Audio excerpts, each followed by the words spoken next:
সারা দেশের পাশাপাশি শহর শিলিগুড়িতেও পালন করা হলো বৈশাখী উৎসব। শিলিগুড়ির সেবক রোড সংলগ্ন গুরুদুয়ারায় সাড়ম্বরে পালন করা হলো বৈশাখী উৎসব। শিখ সম্প্রদায়ের পক্ষ থেকে প্রতি বছর 14ই এপ্রিল দিনটিকে নতুন বছরের আহ্বানে বৈশাখী উৎসব হিসেবে পালন করা হয়। এদিন লঙ্গরখানায় খাওয়া দাওয়ার ব্যবস্থা করা হয়।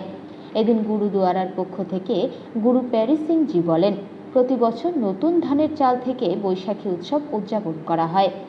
আজকে বৈশাখী উৎসব আছে এখানে। প্রত্যেক বছর আমরা গুরুদ্বারা আছি, ডেপুটি মেয়র আছে, আমি আছি, আমাদের মানিক আছে এমআইসি, আমরা সবাই এসেছি। এখানে প্রসাদ নিলাম।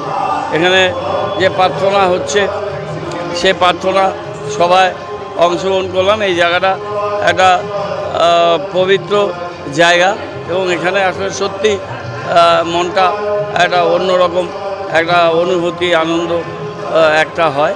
তো এই জায়গাটায় আসলাম, প্রণাম করলাম, সবার মঙ্গল কামনা করলাম। এখন অন্য কাজে যাব। আমাদের লঙ্গর তো চলবেই, কীর্তন হবে।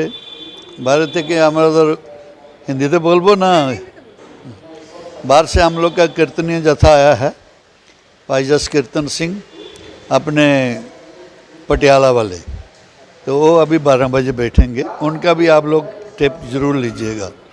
वो सबसे बड़ी बात है, आज के दिन गुरु गोविंद सिंह जी ने 5 प्यारे सजाए थे।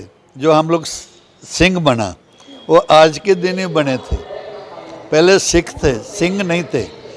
तब गुरु गोविंद सिंह ने 5 प्यारों को अमृत छकाया। अमृत छका के 5 प्यारे साजे।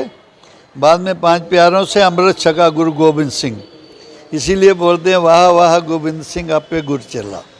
तो गुरु जी ने पहले 5 प्यारों को अमृत छकाया, बाद में उनसे अमृत अपने छका। ये हम लोग का बैसाखी का त्यौहार सबसे बड़ा है। आज के दिन ही सिख खालसा पंथ की साजना हुई थी। और सबसे बड़ी बात है, हम लोग का जो फसल काटता है गेहूं वगैरह, वो भी आज के दिन ही उसी एक की खुशी का त्यौहार मनाया जाता है। जो नया फसल काटते हैं, पक गया होता है, तो बैसाखी के दिन ही वो भी मनाते हैं हम लोग। और सारा दिन लंगर चलेगा, 12 बजे से शुरू हो जाएगा, रात तक लंगर चलेगा। और पूरी संगत को, पूरी दुनिया को बैसाखी की लख लख बधाई।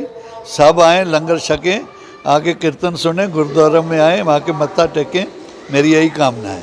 वाहिगुरु जी का खालसा, वाहिगुरु जी की फतेह। ठीक है।